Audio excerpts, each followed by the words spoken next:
सदगुरुवे नमः। ज्ञान उधति और ज्ञान घन सदगुरु शंकर रूप। नमो नमो बहुबारही सकल सपूजन हो। श्रद्धेय महानुभावों, आज का विषय है आयुर्वेद किसे कहते हैं।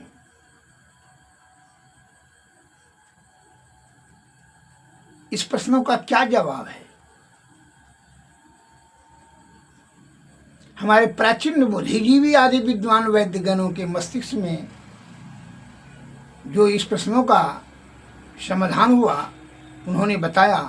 भगवान धन्वंतरी साहब ने कहा, आयुर हितम हितम हिता व्याधैर निदानम शमनम तथा विधत्ते यत्र विदद्ध भी सह उजते आयुर्वेदा है। अर्थात आयु काल में हित व अनहित तथा व्याधियों को शमन कराने की जिस शास्त्र में ज्ञान का बोध कराता हो, सह उच्चते आयुर्वेद है, उसे ही आयुर्वेद कहा जाता है। आयुर्वेद चिकित्सा पद्धति जो है, यह प्रकृति के द्वारा बनाई गई यह महाऔषध है।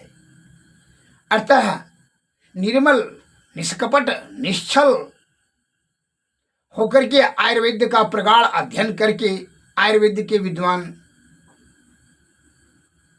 होते हैं। और आयुर्वेद चिकित्सा में धैर्य, पूर्ण आस्था और प्रगाढ़ श्रद्धा और विश्वास की आवश्यकता होती है। आयुर्वेद के महान प्रवर्तक भगवान धन्वंतरी साहब ने कहा कि आयुर्वेद सर्वश्रेष्ठ, सर्वोत्तम, सर्वोपरि रसायन है। इससे विरक्त होकर के हम लोग अल्प आयुमान, रोगाग्रस्त, शारीरिक दृष्टि से दुर्बल होते चले जाएंगे। अतः हे हमारे देश दुनिया के सज्जनों,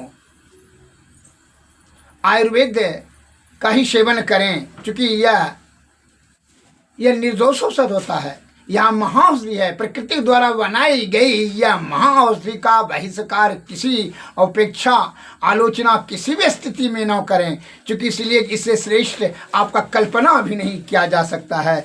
औषधि इलाज का तो बात छोड़ दीजिए, आप आयुर्वेद चिकित्सा से श्रेष्ठ कोई हो ही नहीं सकता है।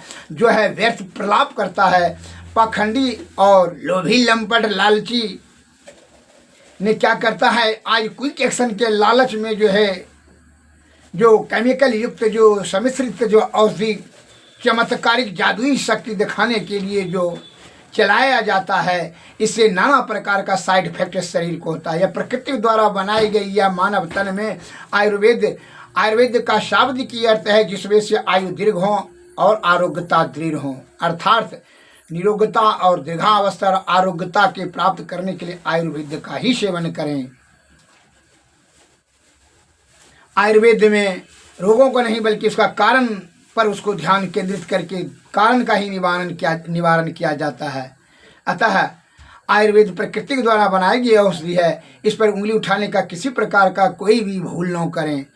भले है यह कि अल्प कोई ज्ञाता हो, अलग बात है, या औषधि प्रचुर मात्रा में नहीं मिल पाया हो, वो अलग बात है, लेकिन आयुर्वेद सर्वश्रेष्ठ, सर्वोत्तम, सर्वोपरि रसायन है। इससे विरक्त होकर के हम लोग अल्प आयुवान, रोगाग्रस्त, शारीरिक दृष्टि से दुर्बल होते चले जाएंगे। आज उसका दुष्परिणाम आपके समक्ष में है। आप देख सकते हैं कि मनुष्य जाति ने आयुर्वेद का तिरस्कार, आलोचना कर रहा है। पाखंडियों और दलालों और बहकावों में आकर करके, पूंजीपतियों की कंपनी के बहकावे में आकर के उसका दुष्परिणाम यह होता है कि मनुष्य की आयु भी कम होती चली जा रही है। नाना प्रकार के गंभीर से रोगों से प्रताड़ित होकर करके अल्प आयुवान और शारीरिक दृष्टि से दुर्बल होते चले जा रहे हैं। 84 लाख जीवों में से और कोई जीव को उतना दुष्प्रभाव नहीं पड़ा है, लेकिन आयुर्वेद का तिरस्कार, आलोचना करके यह इसका त्याग जो कर रहा है मनुष्य जाति, जिसके कारण से मनुष्य जाति को बहुत बड़ी भारी हानि उठानी पड़ रही है। मैं इसलिए संत वाणी में आज नहीं, या आज का शब्द नहीं है, जो कि गोस्वामी संत, महान संत तुलसीदास जी ने रामायण में वर्णन किया है, लिखा है दोहा में कि सद्गुरु वैद्य बचन विश्वासा, संयम नियम विषय नहीं आशा। अर्थात विषय का परित्याग करके सद्गुरु और वैद्य के वचनों का जो अमल करते हैं उन्हें सफलता सिद्धि मिलती है। सद्गुरु महाराज कह रहे हैं कि सप्तऋषि पर विजय प्राप्त करके संयम नियम रह करके विषय का त्याग कर करके, सप्तऋषि क्या है? 5 ज्ञान इंद्रियां, रूप रस गंध शब्द स्पर्श और मन और अहंकार, यह 5 जो सातों पर विजय प्राप्त कर करके इंद्रियातीत अंतर्मुखी अंतः साधना से यह ब्रह्म की प्राप्ति कर लें, जो कि फिर जीवन मरण से मुक्त हो जाएंगे। उसी भांति आरोग्यता प्राप्त करने के लिए वैद्यगण कहते हैं कि 7 धातु को परिशुद्ध कर दें और आरोग्यता प्राप्त करें। संयम नियम विषय का परित्याग करके तभी यह 7 धातु को परिशुद्ध किया जा सकता है। 7 धातु कौन कौन है? रस, रक्त, मांस, मेद, अस्थि, मज्जा और शुक्र। यह 7 धातु को परिशुद्ध करके ही आप निरोग रह सकते हैं। तो इसके लिए मांस, मेद, रस, रक्त, मांस, मेद, अस्थि, मज्जा और शुक्र, ये 7 धातु में से कोई धातु अगर यदि गंदा हो जाता है तो रोग का उत्पत्ति का कारण खड़ा कर देता है। अतः इसके शुद्धिकरण करने के लिए वैद्य के ज्ञान से औषधि का जो है संचय करके अपने हाथ से औषधि बना करके या कोई ज्ञानी जन वैद्य के द्वारा बनवा करके उनके ऊपर विश्वास और पूर्ण श्रद्धा से संयम नियम और विषय का त्याग कर करके औषधि का सेवन करें, जो आरोग्यता प्राप्त होंगे। आप लोभी लंपट लालची के भांति आप चाहते हैं कि बिना औषधि कड़वा कसीला औषधि खाए बगैर आप निरोग हो जाएंगे, बिना कमाए बगैर धनवान हो जाएंगे, बिना पढ़े हुए विद्वान हो जाएंगे, बिना व्यायाम किए हुए बलवान हो जाएंगे। यह जो आपकी सोच है, यही सोच आपका दुर्गति का कारण हो जाता है, जिसके कारण से क्विक एक्शन लेने के लालच में आप आयुर्वेद का तिरस्कार और बहिष्कार कर करके आलोचना करके इनका त्याग कर देते हैं और विदेशी कंपनी का बनी बनाई हुई दवाई को खा करके आरोग्यता प्राप्त करना चाहते हैं। ये सबसे बड़ी भारी भूल है। जिस प्रकार मनुष्य जो है अत्र तत्र भटक करके तीर्थ प्रयाग काठ और मोती मणि अंदिर मंदिर मस्जिद इस सब में जो है जा कर करके ब्रह्म प्राप्ति करने की जो कुचेष्टा करता है, या आडंबर और पाखंड से क्षण भर बड़ाई प्राप्त करने के लिए, प्रसन्नता प्राप्त करने के लिए, इससे क्या होता है? ब्रह्म की प्राप्ति नहीं होती है। इसलिए संत महात्मा लोग आदिकाल से कह रहे हैं कि ब्रह्म प्राप्ति करने के लिए सतत ध्यान करने की मानस जप, मानस ध्यान, दृष्टि साधन, सूरज शब्द योग, चारों मार्ग से सीमा, सूरज शब्द योग सरल मार्ग, निदान अनुसंधान विधि जो सरल सहजता से इंद्रियातीत होकर के विषय का त्याग हो, तब नहीं इंद्रियातीत होगा। इंद्रियातीत होकर के अंतर्मुखी अंतर साधना से तीनों पर्दों के पार अंधकार और प्रकाश और शब्द मंडल के पार होकर करके आप अनाहत शब्द में जाएंगे तो उसका सार शब्द मिलेगा। सार शब्द से ऊपर निशब्द में ब्रह्म की प्राप्ति होगी। लेकिन आप जो है काशी जमुना प्रयाग यत्र तत्र भटक कर करके अपना जो है व्यर्थ का समय नष्ट करते हैं।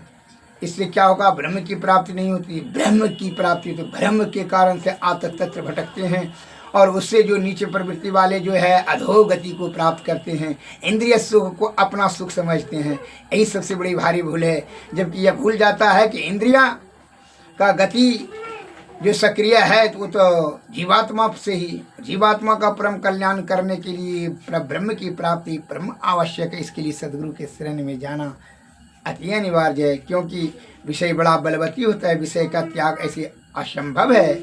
ब्रह्म का तत्व का दर्शन भी अत्यंत दुर्लभ है, सहज अवस्था भी दुर्लभ है। इसलिए सदगुरु के शरण में जाएं, उसी प्रकार वैद्य के शरण में जाएं और आरोग्यता प्राप्त करें।